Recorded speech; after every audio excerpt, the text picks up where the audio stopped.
नमस्कार बच्चों, आप सभी का स्वागत है आपके अपने चैनल हिंदी बोध पर। आज हम इस वीडियो में पढ़ेंगे क्लास 12th का लेसन नंबर 2। यहाँ पर कविता की कुछ पंक्तियाँ दी गई हैं जिसे मैं पढ़ रही हूँ। मौसम आज पतंगों का है, नभ में राज पतंगों का है, इंद्रधनुष के रंगों का है, मौसम नई उमंगों का है। तो इन कविता की इन पंक्तियों में किस मौसम की बात की गई है? पतंग के मौसम की। तो आज हमारी कविता का नाम क्या है? पतंग। तो चलिए हम शुरू करते हैं हमारी कविता। हमारी जो कविता है उसके कवि हैं आलोक धनवा। तो सबसे पहले हम कवि के बारे में जानकारी प्राप्त करते हैं। कवि परिचय हम सबसे पहले देखते हैं। आलोक धनवा जी का जन्म 1948 ईस्वी में 1948 में मुंगेर में हुआ। मुंगेर कहाँ है? बिहार में। उनकी प्रमुख रचनाएं हैं जनता का आदमी 1972 में प्रकाशित हुई, और उसके बाद भागी हुई लड़कियां, बुन्नों की बेटियों से प्रसिद्ध दुनिया रोज बनती है एकमात्र संग्रह। उनकी जो एकमात्र संग्रह है वो कौन सा है? दुनिया रोज बनती है। उनको सम्मान मिले राहुल सम्मान, बिहार राष्ट्र भाषा परिषद का साहित्य सम्मान, बनारसी प्रसाद भोजपुरी सम्मान आदि। उनकी पंक्तियां हैं, जहाँ नदियाँ समुद्र से मिलती हैं वहाँ मेरा क्या है, मैं नहीं जानता लेकिन एक दिन जाना है उधर। ये उनकी पंक्तियां हैं। अब हम जानेंगे कविता परिचय। कविता में किन बातों को महत्व दिया गया है? प्रस्तुत कविता आलोक धनवा के एकमात्र काव्य संग्रह दुनिया रोज बनती है से ली गई है। पतंग कविता एक लंबी कविता है जिसका तीसरा भाग आपकी पाठ्यपुस्तक आरोह 2 में संकलित है। पतंग के बहाने इस कविता में बाल सुलभ इच्छाओं एवं उमंगों का सुंदर चित्रण किया गया है। पतंग के बहाने अर्थात पतंग को प्रतीकार्थ रूप में यहाँ पर बाल सुलभ बच्चों की जो इच्छाएं होती हैं, उनकी जो खुशी होती है, उसका यहाँ पर सुंदर चित्रण किया गया है। आपकी टेक्स्ट बुक में पाठ्यपुस्तक में दिया गया है कविता का परिचय, जिसमें इन्होंने बताया है कि पतंग के बहाने इस कविता में बाल सुलभ इच्छाओं एवं उमंगों का सुंदर चित्रण किया है। बाल क्रियाकलाप एवं प्रकृति में आए परिवर्तन को अभिव्यक्त करने के लिए सुंदर बिंबों का उपयोग किया गया है। पतंग बच्चों की उमंगों का रंग बिरंगा सपना है। तो ये आसमान में उड़ती हुई पतंग ऊंचाइयों को की वे हदें हैं बाल मन जिन्हें छूना चाहता है और उसके पार जाना चाहता है। तो चलिए हम शुरू करते हैं हमारी कविता।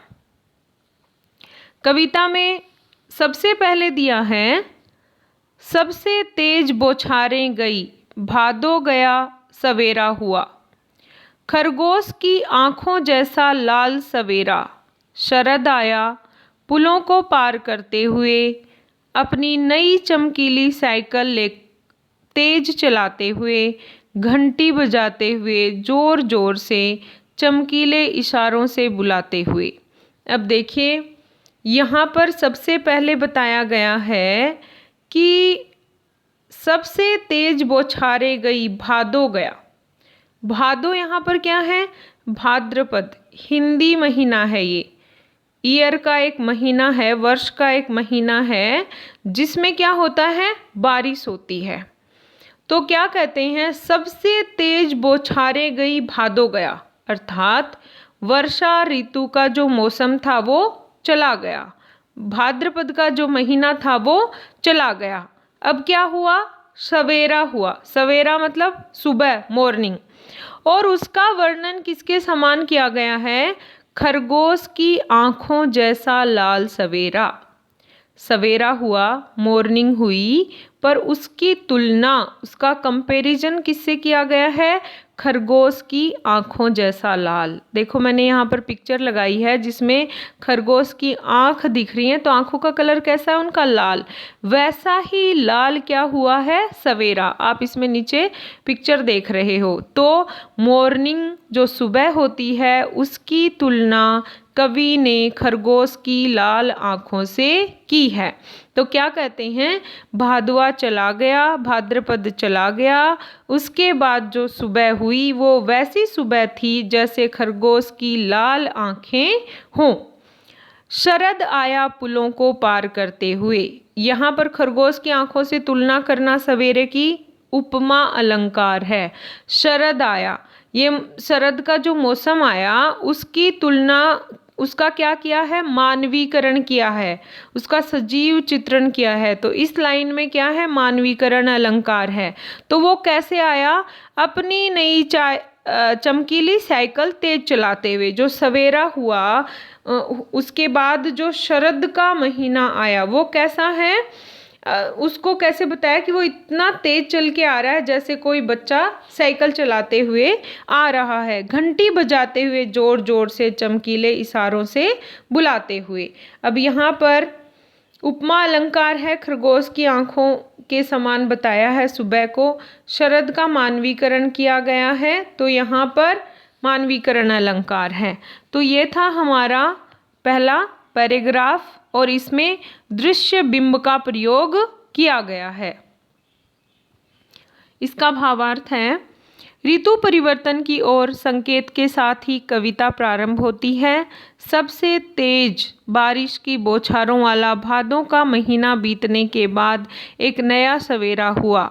शरद ऋतु का ये सवेरा खरगोश की आँख सी लालिमा से युक्त है, अर्थात खरगोश की आंखों के समान लाल है।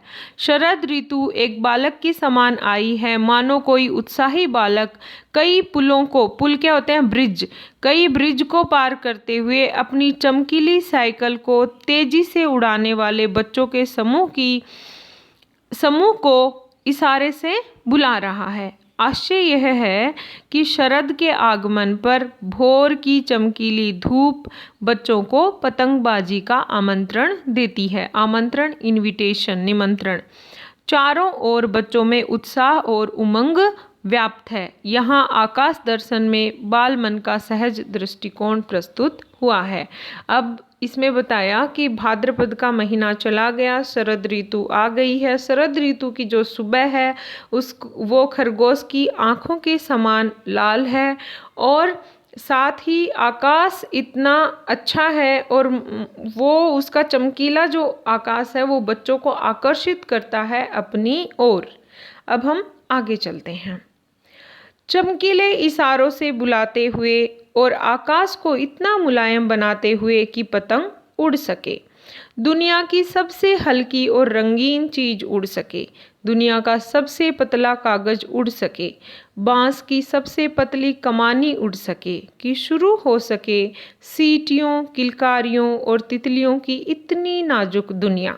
अब यहाँ पर क्या बताया है कि बच्चे पतंग उड़ा सकें, ऐसा वहाँ पर मौसम हुआ है। तो चमकीले इशारों से बुलाते हुए और आकाश को इतना मुलायम बनाते हुए कि पतंग ऊपर उड़ सके। शरद ऋतु की विशेषता बताते हुए कहा है कि उसने आकाश को इतना मुलायम बना दिया है कि मौसम इतना सुहाना हो गया है कि बच्चे आराम से पतंग उड़ा सकें, और वो इतनी चमकीली सुबह है कि बच्चों को अट्रैक्ट कर रही है, अपनी ओर आकर्षित कर रही है पतंग उड़ाने के लिए। और पतंग को क्या कहा है? मौसम कैसा है कि दुनिया की सबसे हल्की और रंगीन चीज। यहाँ पर देखिए, पतंग के साथ, पतंग जितनी हल्की होती है उतना ही बच्चों की भावनाएं और कल्पनाओं से कंपेयर किया है पतंग को, कि जिस प्रकार पतंग हल्की होती है और आकाश में उड़ जाती है, वैसे ही बच्चों की जो भावनाएं, कल्पनाएं होती हैं वो भी आकाश को छूने वाली होती हैं। तो चलिए हम देखते हैं इसका शब्दार्थ। किलकारियों का मतलब है बच्चों द्वारा चिल्लाकर खुशी प्रकट करना। नाजुक का मतलब होता है कोमल। अब हम इसका अर्थ देखते हैं। शरद रूपी ऋतु बालक ने आकाश को बहुत कोमल, साफ और मुलायम बना दिया है, ताकि आकाश को बहुत कोमल, साफ और मुलायम बना दिया है ताकि पतंग आसानी से उड़ सकें, ऊपर उठ सकें। पतंग दुनिया की सबसे हल्की, पतली और रंगीन चीज है। उसका कागज अत्यंत पतला, बांस की कमानी अत्यंत पतली होती है। वह पतंग आकाश में उड़ रही है। वास्तव में यह विशेषण बालकों की विशेषताओं के अनुकूल है। बालकों का शरीर अत्यंत कोमल एवं भावनाएं अत्यंत हल्की होती हैं। बालक कल्पना लोक में उड़ते रहते हैं। ऐसी पतंगबाजी से प्राप्त आनंद में सीटियों और किलकारियों द्वारा प्रकट होता है। आकाश में रंग बिरंगी पतंगें तितलियों की रंग बिरंगी दुनिया के समान दिखाई देती हैं। आकाश में अलग अलग कलर के पतंग उड़ते हैं, तो उसको किसके समान बताया है? बटरफ्लाई के समान, तितलियों के समान बताया है। आगे हैं पतला कागज, सबसे पतली कमानी, शब्दों में प्रयुक्त विशेषण पतंग की विशेषताओं के साथ साथ बालक शरीर और बाल मन की विशेषताओं का भी वर्णन किया है। आगे है जन्म से ही वे अपने साथ लाते हैं कपास। पृथ्वी घूमती हुई आती है उनके बेचैन पैरों के पास। जब वे दौड़ते हैं बेसुध, छतों को भी नरम बनाते हुए, दिशाओं को मृदंग की तरह बजाते हुए, जब वे पेंग भरते हुए चले आते हैं डाल की तरह लचीले वेग से अक्सर। अब देखिए, मृदंग का मतलब ढोलक होता है। मैंने यहाँ पिक्चर के साथ लगाया है। सबसे पहली लाइन है यहाँ पर, जन्म से ही वे अपने साथ लाते हैं कपास। कपास क्या होती है? कॉटन। अब आप देखोगे कि कपास पर आप कितना भी मारो उसमें चोट नहीं लगती, वो सॉफ्ट होता है। तो यहाँ पर बच्चों के शरीर की तुलना कपास से की है। और क्यों की है?